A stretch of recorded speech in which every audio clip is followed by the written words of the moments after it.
নমস্কার, কেমন আছেন সবাই? আশা করি প্রত্যেকে ভালো আছেন। আজকে আমরা শ্রী রবীন্দ্রনাথ ঠাকুরের গল্পগুচ্ছ থেকে একটা গল্প পাঠ করব।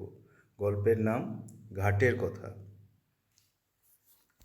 পাষাণে ঘটনা যদি অঙ্কিত হইত, তবে কতদিনকার কত কথা আমার সোপানে সোপানে পাঠ করিতে পারিতে। পুরাতন কথা যদি শুনতে চাও, তবে আমার এই ধাপে বইসো। মনোযোগ দিয়া জলকল্লোলে কান পাতিয়া থাকো। বহু দিনকার কত বিস্মৃত কথা শুনিতে পাইবে। আমার আর একদিনের কথা মনে পড়িতেছে, সেও ঠিক এইরূপ দিন। আশ্বিন মাস পড়িতে আর 2-4 দিন বাকি আছে। ভোরের বেলায় অতি ঈষৎ মধুর নবীন শীতের বাতাস নিদ্রোহিতের দেহে নতুন প্রাণ আনিয়া দিতেছে। তরু পল্লব অমনি একটু একটু শিহরিয়া উঠিতেছে। ভরা গঙ্গা আমার 4টি মাত্র ধাপ জলের উপর জাগিয়া আছে। জলের সঙ্গে স্থলের সঙ্গে যেন গলাগলি। তীরে আম্রকাননের নিচে যেখানে কচুবন জন্মিয়াছে, সেখান পর্যন্ত গঙ্গার জল গিয়াছে। ওই নদীর ওই বাঁকের কাছে 3টে পুরাতন ইটের পাঁজা চারিদিকে জলের মধ্যে জাগিয়া রহিয়াছে। জেলেদের যে নৌকাগুলি ডাঙায় বাবলা গাছের গুঁড়ির সঙ্গে বাঁধা ছিল, সেগুলি প্রভাতে জোয়ারের জলে ভাসিয়া উঠিয়া টলমল করিতেছে। দুরন্ত যৌবন জোয়ারের জল রঙ্গ করিয়া তাহাদের 2 পাশ ছল ছল আঘাত করিতেছে। তাহাদের কর্ণ ধরিয়া মধুর পরিহাসে নাড়া দিয়া যাইতেছে। ভরা গঙ্গার ওপরে শরৎ প্রভাতের যে রৌদ্র পড়িয়াছে, তাহার কাঁচা সোনার মতো রং, চাপা ফুলের মতো রং। রৌদ্রের এমন রং আর কোনো সময় দেখা যায় না। চড়ার উপরে কাশবনের উপরে রৌদ্র পড়িয়াছে। এখনও কাশফুল সব ফোটে নাই, ফুটিতে আরম্ভ করিয়াছে মাত্র। রাম রাম বলিয়া মাঝিরা নৌকা খুলিয়া দিল। পাখিরা যেমন আলোতে পাখা মেলিয়া আনন্দে নীল আকাশে উড়িয়াছে, ছোট ছোট নৌকাগুলি তেমনি ছোট ছোট পাল ফুলাইয়া সূর্য কিরণে বাহির হইয়াছে। তাহাদের পাখি বলিয়া মনে হয়। তাহারা রাজহাঁসের মতো জলে ভাসিতেছে, কিন্তু আনন্দে পাখা দুটি আকাশে ছড়াইয়া দিয়াছে। ভট্টাচার্য মহাশয় ঠিক নিয়মিত সময়ে কোষাকুষি লইয়া স্নান করিতে আসিয়াছেন। মেয়েরা 2-1 করিয়া জল লইতে আসিয়াছে। সে বড় বেশি দিনের কথা নহে। তোমাদের অনেক দিন বলিয়া মনে হইতে পারে, কিন্তু আমার মনে হইতেছে এই সেদিনের কথা। আমার দিনগুলি কিনা গঙ্গার স্রোতের উপর খেলাইতে খেলাইতে ভাসিয়া যায়, বহুকাল ধরিয়া স্থিরভাবে ইহাই দেখিতেছি। এই জন্য এমন বড় দীর্ঘ বলিয়া মনে হয় না। আমার দিনের আলো রাত্রের ছায়া প্রতিদিন গঙ্গার উপরে পড়ে, আবার প্রতিদিন গঙ্গার উপর হইতে মুছিয়া যায়। কোথাও তাহাদের ছবি রাখিয়া যায় না।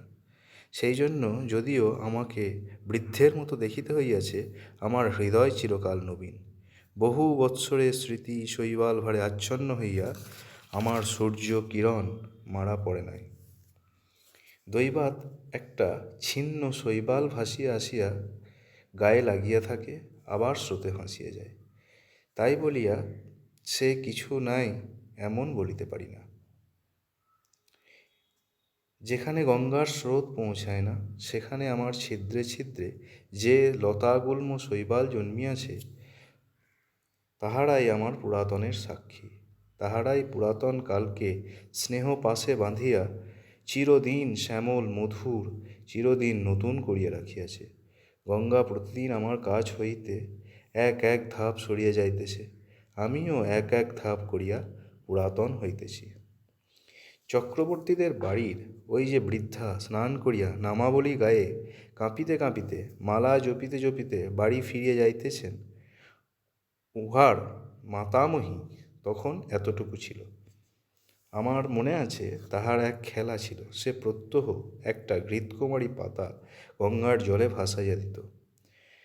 আমার দক্ষিণ বাহুর কাছে একটা পাকের মতো ছিল, সেইখানে পাতাটি ক্রমাগত ঘুরিয়া ঘুরিয়া বেড়াইত। সে কলসি রাখিয়া দাঁড়াইয়া তাহাই দেখিত। যখন দেখিলাম কিছুদিন বাদে সেই মেয়েটি আবার ডাগর হইয়া উঠিয়া তাহার নিজের একটি মেয়ে সঙ্গে লইয়া জল লইতে আসিল, সেই মেয়েও আবার বড় হইল। বালিকারা জল ছুড়িয়া দুরন্তপনা করিলে তিনিও আবার তাহাদিওকে শাসন করিতেন ও ভদ্রোচিত ব্যবহার শিক্ষা দিতেন। তখন আমার এই ঘৃতকুমারী নৌকা ভাসানো মনে পড়িত ও বড় কৌতুক বোধ হইত। যে কথাটা বলিব বলে মনে করি সে আর আসে না। একটা কথা বলিতে বলিতে স্রোতে আর একটা কথা ভাসিয়া আসে। কথা আসে, কথা যায়, ধরিয়া রাখিতে পারি না। কেবল একটা কাহিনী সেই ঘৃতকুমারী নৌকার মতো পাকে পড়িয়া অবিশ্রান্ত ফিরিয়া ফিরিয়া আসে। তেমনই একটা কাহিনী তাহার পসরা লইয়া আজ আমার কাছে ফিরিয়া ফিরিয়া বেড়াইতেছে। কখন ডোবে, কখন ডোবে। পাতাটুকুরি মতো সে অতি ছোট, তাহাতে বেশি কিছু নাই। দুটি খেলার ফুল আছে, তাহাকে ডুবিতে দেখিলে কোমল প্রাণা বালিকা কেবলমাত্র একটি দীর্ঘ নিঃশ্বাস ফেলিয়া বাড়ি ফিরিয়া যাইবে। মন্দিরের পাশে যেখানে ওই গোসাইদের গোয়াল ঘরের বেড়া দেখিতেছ, ওইখানে একটা বাবলা গাছ ছিল। তাহারই তলায় সপ্তাহে একদিন করিয়া হাট বসিত। তখনও গোসাইরা এখানে বসতি করে নাই। যেখানে তাহাদের চণ্ডীমণ্ডপ পড়িয়াছে ওইখানে একটা গোল পাতার ছাউনি ছিল মাত্র। এই যে অশ্বত্থ গাছ আজ আমার পঞ্জরে পঞ্জরে বাহু প্রসারণ করিয়া সুবিকট সুদীর্ঘ কঠিন অঙ্গুলি জালের ন্যায় শিকড়গুলির দ্বারা আমার বিদীর্ণ পাষাণ প্রাণ মুঠা করিয়া রাখিয়াছে, এ তখন এতটুকু একটুখানি চারা ছিল। কচি কচি পাতাগুলি লইয়া মাথা তুলিয়া উঠিতেছিল। রৌদ্র উঠিলে ইহার পাতার ছায়াগুলি আমার উপর সমস্ত দিন ধরিয়া খেলা করিত। ইহার নবীন শিকড়গুলি শিশুর অঙ্গুলির ন্যায় আমার বুকের কাছে কিলবিল করিত। কেহ তাহার একটি পাতা ছিঁড়িলে আমার ব্যথা বাজিত। যদিও বয়স অনেক হইয়াছিল, তবু তখনও আমি সিধা ছিলাম। আজ যেমন মেরুদণ্ড ভাঙিয়া অষ্টাবক্রের মতো বাঁকিয়া চুড়িয়া গিয়াছে, গভীর ত্রিবলী রেখার সমত সহস্র জায়গায় ফাটল ধরিয়াছে, আমার গর্ভের মধ্যে বিশ্বের ভেগ তাহাদের শীতকালের সুদীর্ঘ নিদ্রার আয়োজন করিতেছে, তখন আমার সে দশা ছিল না। কেবল আমার বাম বাহুর বাহিরের দিকে দুখানি ইটের অভাব ছিল। সেই গর্তটির মধ্যে একটি ফিঙে বাসা করিয়াছিল। ভোরের বেলায় যখন সে উসখুস করিয়া জাগিয়া উঠিত, মৎস্যপুচ্ছের ন্যায় তাহার জোড়াপুচ্ছ দুই চারিবার দ্রুত নাড়াইয়া শীষ দিয়া আকাশে উড়িয়া যাইত, তখন জানিতাম কুসুমের ঘাটে আসিবার সময় হইয়াছে। যে মেয়েটির কথা বলিতেছি, ঘাটের অন্যান্য মেয়েরা তাকে কুসুম বলিয়া ডাকিত। বোধ করি কুসুমই তাহার নাম হইবে।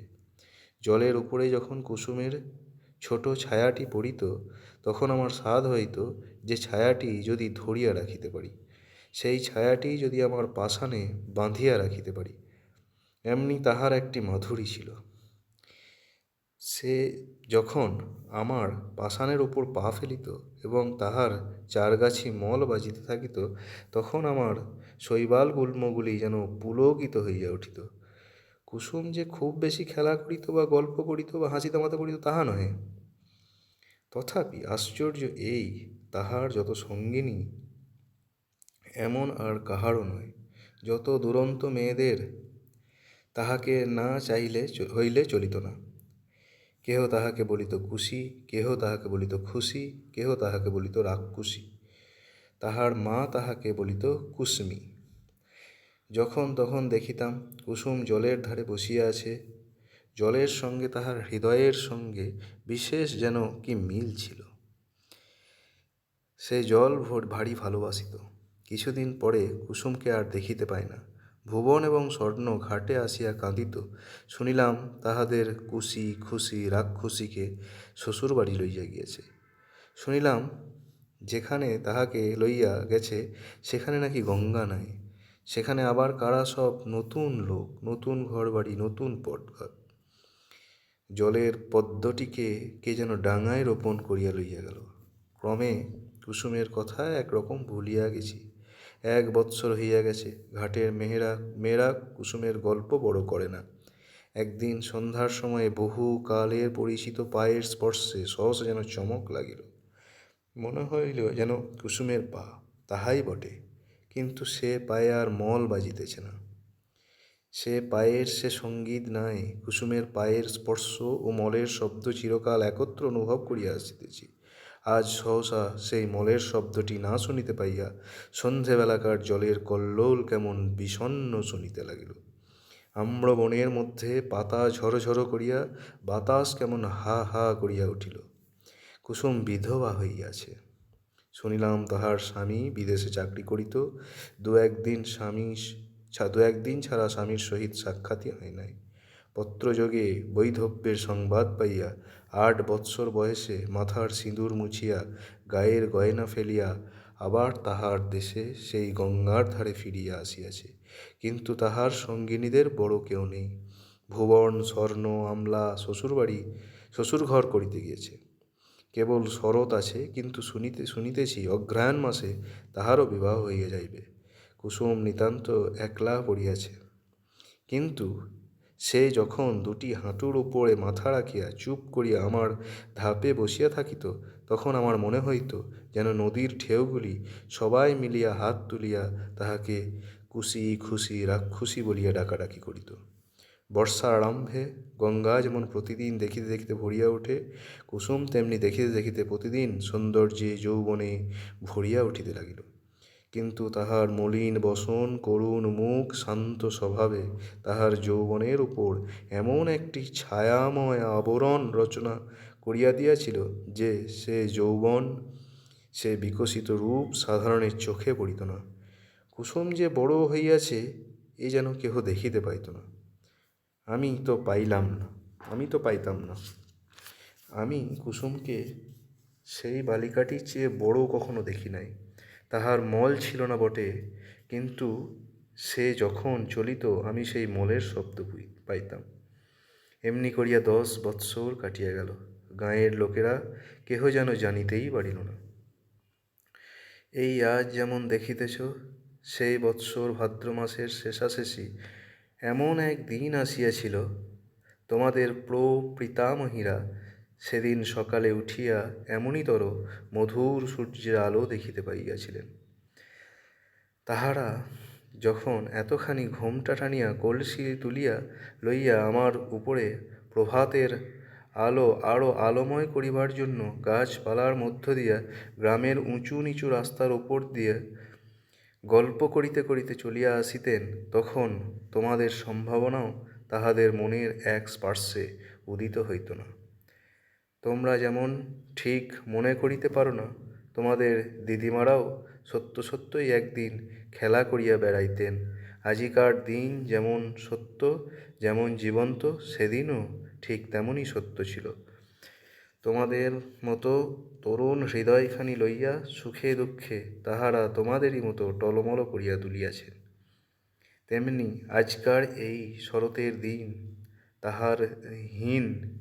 তাহাদের সুখ দুঃখের স্মৃতি লেশমাত্র হীন। আজিকার এই শরতের সূর্য করোজ্জ্বল আনন্দচ্ছবি তাহাদের কল্পনার নিকট তদপেক্ষাও অগোচর ছিল। সেদিন ভোর হইতে প্রথম উত্তরের বাতাস অল্প অল্প করিয়া বাহিতে আরম্ভ করিল। ফুটন্ত বাবলা ফুলগুলি আমার উপর এক আধটা উড়াইয়া ফেলিতেছিল। আমার পাষাণের ওপর একটু একটু শিশিরের রেখা পড়িয়াছিল। সেই দিন সকালে কোথা হইতে গৌরতনু সৌমোজ্জ্বল মুখচ্ছবি দীর্ঘকায় এক নবীন সন্ন্যাসী আসিয়া আমার সম্মুখস্থ ওই শিব মন্দিরে আশ্রয় লইলেন। সন্ন্যাসীর আগমন বার্তা গ্রামের রাষ্ট্র হইয়া পড়িল। মেয়েরা কলসি রাখিয়া বাবা ঠাকুরকে প্রণাম করিবার জন্য মন্দিরে গিয়া ভিড় করিল। ভিড় প্রতিদিন বাড়িতে লাগিল।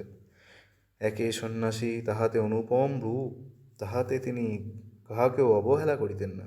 ছেলেদের কোলে লইয়া বসাইতেন, জননীদিগকে ঘরকন্যার কথা জিজ্ঞাসা করিতেন। নারী সমাজে অল্পকালের মধ্যেই তাহার অত্যন্ত প্রতিপত্তি হইল। তাহার কাছে পুরুষও বিস্তর আসিত।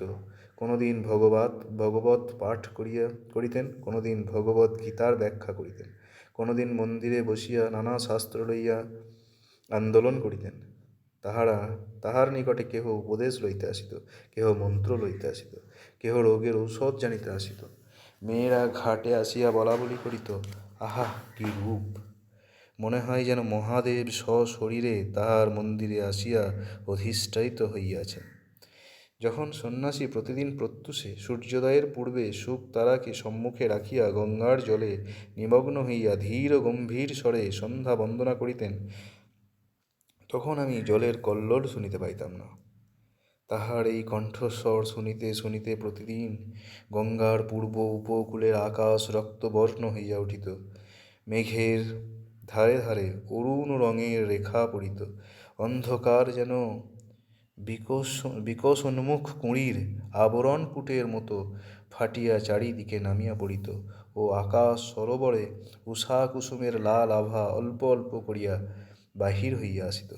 আমার মনে হইত যে এই মহাপুরুষ গঙ্গার জলে দাঁড়াইয়া পূর্বের দিকে চাহিয়া যে এক মহামন্ত্র পাঠ করেন, তাহারই এক একটি শব্দ উচ্চারিত হইতে থাকে। তার নিশীথিনীর কুহুক ভাঙিয়া যায়, চন্দ্র তারা পশ্চিমে নামিয়া পড়ে, সূর্য পূর্বাকাশে উঠিতে থাকে, জগতের দৃশ্যপট পরিবর্তিত হইয়া যায়। এ এক মায়াবী। স্নান করিয়া যখন সন্ন্যাসী হোম ও শিখার ন্যায় তাহার দীর্ঘ শুভ্র পুণ্যতনু লইয়া জল হইতে উঠিতেন, তখন জটাজুট হইতে জল ঝরিয়া পড়িত। তখন নবীন সূর্যকিরণ তাহার সর্বাঙ্গে পড়িয়া প্রতিফলিত হইতে থাকিত। এমন আরও কয়েক মাস কাটিয়া গেল। চৈত্র মাসের সূর্যগ্রহণের সময় বিস্তর লোক গঙ্গা স্নানে আসিলেন। বাবলাতলায় মস্ত হাট বসিল। এই উপলক্ষে সন্ন্যাসিকা দেখিবার জন্যও লোক সমাগম হইল। যে গ্রামে কুসুমের শ্বশুরবাড়ি, সেখান হইতে অনেকগুলো মেয়ে আসিয়াছিল। সকালে আমার ধাপে বসিয়া সন্ন্যাসী জপ করিতেছিল, তাহাকে দেখিয়া সহসা একজন মেয়ে আর একজনের গা টিপিয়া বলিয়া উঠিল, ওলো, এই যে আমাদের কুসুমের স্বামী। আর একজন আঙুলে 2 ঘোমটার কিছু ফাঁক করিয়া বলিয়া উঠিল, ও মা, তাই তো গা, এই যে আমাদের চাটুর্যেদের বাড়ির ছোট দাদাবাবু। আর একজন ঘোমটার বড় ঘটা করিত না, সে কহিল, আহা, তেমনি কপাল, তেমনি নাক, তেমনি চোখ। আর একজন সন্ন্যাসীর দিকে মনোযোগ না করিয়া দীর্ঘশ্বাস ফেলিয়া কলসি দিয়া জল ঠেলিয়া বলিল, আহা, সে কি আর আছে, সে কি আর আসবে, কুসুমের কি তেমনি কপাল। তখন কেহ বলিল, তার এত দাড়ি ছিল না। কেহ বলিল, সে এমন এক হাড়া ছিল না। কেহ বলিল, সে যেন এতটা লম্বা নয়। এরূপে এই কথাটার একরূপ নিষ্পত্তি হইয়া গেল, আর উঠিতে পারিল না। গ্রামের আর সকলেই সন্ন্যাসীকে দেখিয়াছিল, কেবল কুসুম দেখে নাই। অধিক লোক সমাগম হওয়াতে কুসুম আমার কাছে আসা একেবারে পরিত্যাগ করিয়াছিল। একদিন সন্ধ্যাবেলা পূর্ণিমা তিথিতে চাঁদ উঠিতে দেখিয়া বুঝি আমাদের পুরাতন সম্বন্ধ তাহার মনে পড়িল। তখন ঘাটে আর কেহ লোক ছিল না। ঝিঝি পোকা ঝিঝি করিতেছিল। মন্দিরের কাসর ঘণ্টা বাজা এই কিছুক্ষণ হইল শেষ হইয়া গেছে। তাহার শেষ শব্দতরঙ্গ ক্ষীণতর হইয়া পরপারের ছায়াময় বনশ্রেণীর মধ্যে ছায়ার মতো মিলাইয়া গেছে। পরিপূর্ণ জ্যোৎস্না, জোয়ারের জল ছলছল করিতেছে। আমার উপরে ছায়াটি ফেলিয়া কুসুম বসিয়া আছে। বাতাস বড় ছিল না, গাছপালা নিস্তব্ধ। কুসুমের সম্মুখে গঙ্গার বক্ষে আবরিত প্রসারিত জ্যোৎস্না। কুসুমের পশ্চাতে আশেপাশে ঝোপে ঝাড়ে, গাছে পালায়, মন্দিরের ছায়ায়, ভাঙা ঘরের ভিত্তিতে, পুষ্করিণীর ধারে, তাল বনে অন্ধকারে গা ঢাকা দিয়া মুখে মুড়ি দিয়া বসিয়া আছে। ছাতিম গাছের শাখায় বাদুড় ঝুলিতেছে। মন্দিরের চূড়ায় বসিয়া পেচক কাঁদিয়া উঠিতেছে।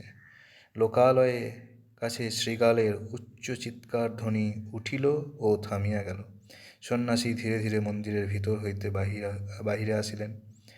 ঘাটে আসিয়া 2-1 সোপান নামিয়া একাকিনী রমণীকে দেখিয়া ফিরিয়া যাইবেন মনে করিতেছেন। এমন সময় সহসা কুসুম মুখ তুলিয়া পশ্চাতে চাহিয়া দেখিল, তাহার মাথার উপর হইতে কাপড় পড়িয়া গেল। ঊর্ধ্ব মুখ ফুটন্ত ফুলের উপরে যেমন জ্যোৎস্না পড়ে, মুখ তুলিতেই কুসুমের মুখের উপর তেমনি জ্যোৎস্না পড়িল। সেই মুহূর্তেই উভয়ের দেখা হইল, যেন চেনাশোনা হইল। মনে হইল যেন পূর্বজন্মের পরিচয় ছিল। মাথার উপর দিয়া পেচক ডাকিয়া চলিয়া গেল। শব্দে সচকিত হইয়া আত্মসংবরণ করিয়া কুসুম মাথার কাপড় তুলিয়া দিল, উঠিয়া সন্ন্যাসীর পায়ের কাছে লুটাইয়া প্রণাম করিল। সন্ন্যাসী আশীর্বাদ করিয়া তাহাকে জিজ্ঞাসা করিল, তোমার নাম কি? কুসুম কহিল, আমার নাম কুসুম। সেই রাত্রে আর কোনো কথা হইল না। কুসুমের ঘর খুব কাছেই ছিল। কুসুম ধীরে ধীরে চলিয়া গেল। সে রাত্রে সন্ন্যাসী অনেকক্ষণ পর্যন্ত আমার সোপানে বসিয়াছিলেন। অবশেষে যখন পূর্বের চাঁদ পশ্চিমে আসিল, সন্ন্যাসীর পশ্চাতের ছায়া সম্মুখে আসিয়া পড়িল, তখন তিনি উঠিয়া মন্দিরে গিয়া প্রবেশ করিলেন। তাহার পরদিন হইতে আমি দেখিতাম কুসুম প্রত্যহ আসিয়া সন্ন্যাসীর পদধূলি লইয়া যাইত। সন্ন্যাসী যখন শাস্ত্র ব্যাখ্যা করিতেন, তখন সে এক ধারে দাঁড়াইয়া শুনিত। সন্ন্যাসী প্রাতঃসন্ধ্যা সমাপন করিয়া কুসুমকে ডাকিয়া তাহাকে ধর্মের কথা বলিতেন। সব কথা সে কি বুঝিতে পারিত? কিন্তু অত্যন্ত মনোযোগের সহিত সে চুপ করিয়া বসিয়া শুনিত।